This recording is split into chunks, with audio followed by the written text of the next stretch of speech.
Dehors, la pluie tombait à torrents.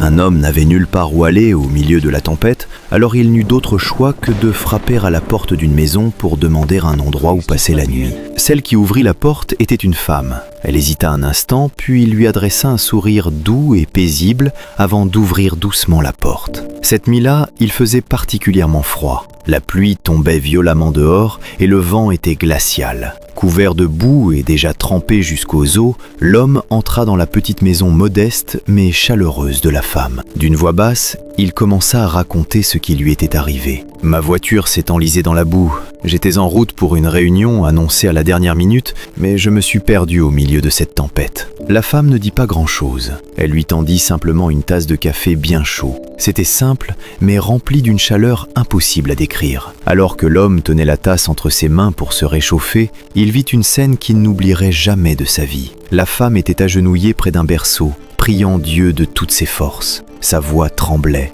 mais elle portait en elle une certitude bouleversante. Profondément ému par cette scène, l'homme s'approcha et demanda « Pourquoi priez-vous avec une telle urgence ?» Les larmes aux yeux, la femme répondit « Mon fils est très malade. Il souffre d'une forme très rare de cancer. Seul un médecin nommé Michael Carter peut le sauver. Mais je suis trop pauvre. Je n'ai tout simplement pas les moyens de payer une telle somme. La seule chose que je puisse faire maintenant, c'est prier et croire que Dieu m'enverra un miracle. » En entendant ces mots, l'homme sentit son cœur se serrer brusquement et tout son corps se figea. Car son nom était Michael Carter, et il était précisément le médecin spécialisé dans le traitement de cette forme rare de cancer. À cet instant, tout prit soudain un sens. Cette tempête soudaine, la voiture coincée dans la boue, la réunion de dernière minute, rien de tout cela n'était un hasard. Dieu l'avait conduit jusqu'ici, pas à pas. Les larmes aux yeux et la voix tremblante, l'homme s'agenouilla lentement à côté de la femme et lui dit doucement « Dieu a entendu vos prières. Je suis le docteur Michael Carter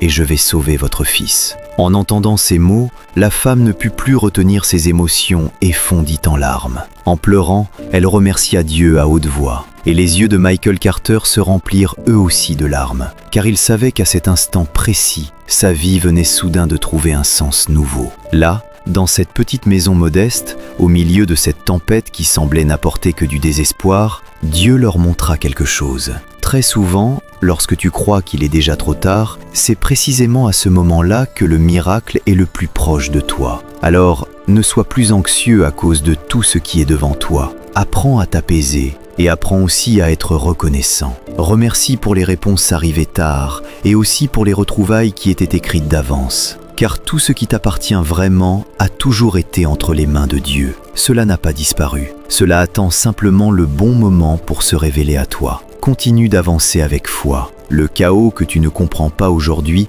deviendra un jour la plus belle histoire de ta vie.